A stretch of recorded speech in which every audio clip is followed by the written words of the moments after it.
Hi, we're going to do the copper plate this afternoon. The copper plate, very simple. One of the things that I did this time, if Alan can get closer over here, I cleaned this piece of metal with one side. I sandblasted the whole piece first, and then I wire wheeled half of it. When you wire wheel after you sandblast, it shines it up right away. And when you sandblast the piece, it gives it like a matte finish, as you can see. And the reason I'm saying this, one of the questions we get asked a lot, what happens if you sandblast the piece? Will it still shine the way it's supposed to shine? The bottom line is, when it comes to the copper plate, the shinier the finish, the shinier the metal when you clean it, the shinier the finish. You know, you're gonna get the result of what the surface is. If it's shiny, it's going to shine. If it's a matte finish, it's not going to shine. So this is what I mean. Here we go. I'm going to go ahead and dip it in here, which is the copper plate, and it works instantly. So a lot of people forget this. It works instantly. So as soon as I put it in, this is what happens. Okay. Out. That's how fast it works. Now, if you see the half of the lion where I did the wire wheel, how it shines, and the other half where I sandblasted it, it doesn't shine.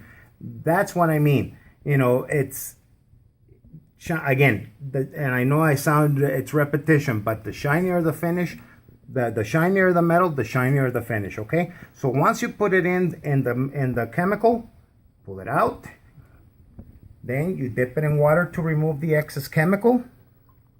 All right. Once you do that, and everything's in sequence now. I'm not drying the metal in between or nothing like that. Everything's in sequence. I went ahead and put it in the copper plate, water. Now I'm going to go ahead and neutralize it while it's wet. Okay, when you neutralize it, as you can see, all that residue, look, it starts coming out. It starts getting all nasty. That's what you're neutralizing. The chemical, when it gets neutralized, it releases all that residue. Now, once you do that, within, as long as it doesn't dry on you, just put it in the water again. And I know we're doing a small piece, because this is one of the things I get told all the time, that, yeah, but you were doing a small piece. If you're doing a big piece, let's say a gate or a door, then you would be using, for water, you would be using your hose. For the application of the chemical, then you would be using, let's say, one of those bug sprayers. Work fantastic. So we're doing it in a small scale, so just so that you can see the way the chemical works and how fast it works. Now, another thing, one of the things that I always tell people is that do not over apply the chemical. The more you put, this doesn't work this way. The more chemical I put on the metal, the coppier, the more coppery it's going to shine, and it doesn't happen.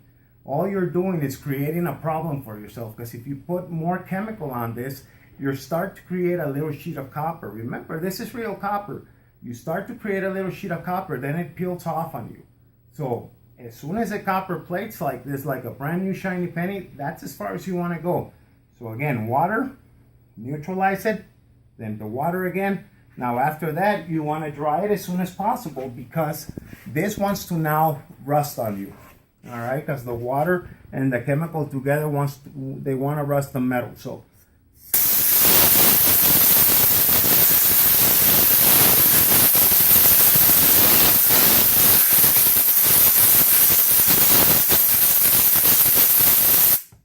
I'm going to show you something. This is how it's going to look when you put a matte sealer on it, okay? Now, this is how it's going to look when you put our gloss sealer. The water is your indicator, all right?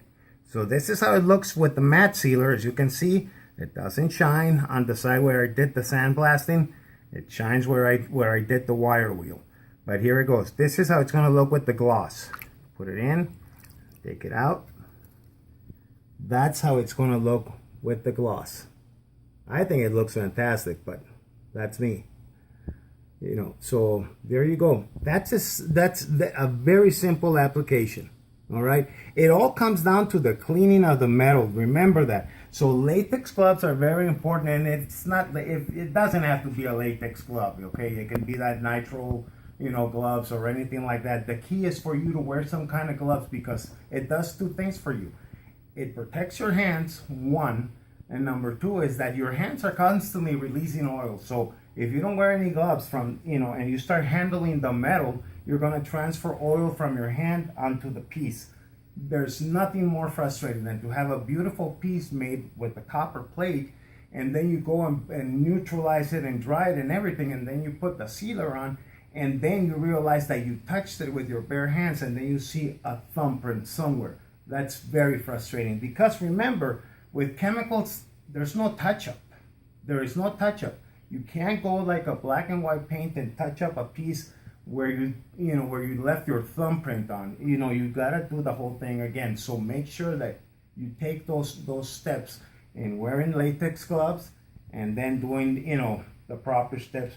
Okay, so once you dry it and you put the sealer on, that's as far as you go with that. Now I'm gonna do another piece so you can see how, again, I'm gonna do the steps one more time so that you can see how fast it worked, okay?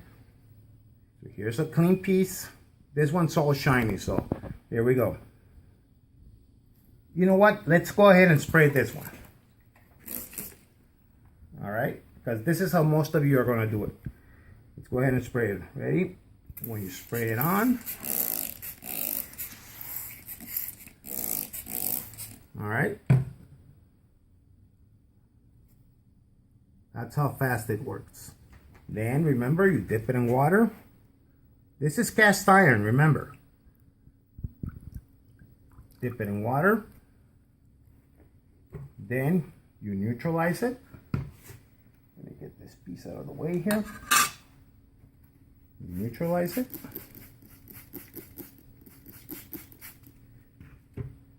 See how that residue comes out of the metal there? Okay. Look, all that black stuff. Then you dip it in water one more time.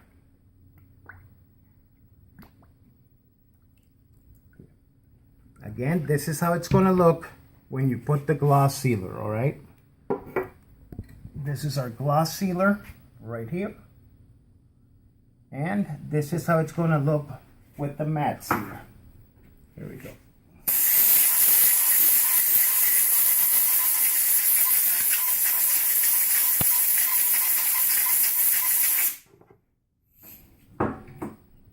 This is how it's going to look with the matte sealer. All right. So very simple. If you have any questions, look at our link there and give us a call. If you have any any technical question, I'll walk you through it. I'll be more than happy to do so. My name's Hector, and Alan or Lou you can talk to, and we'll be more than happy to help you when it comes to technical advice. Thank you very much and have a great day.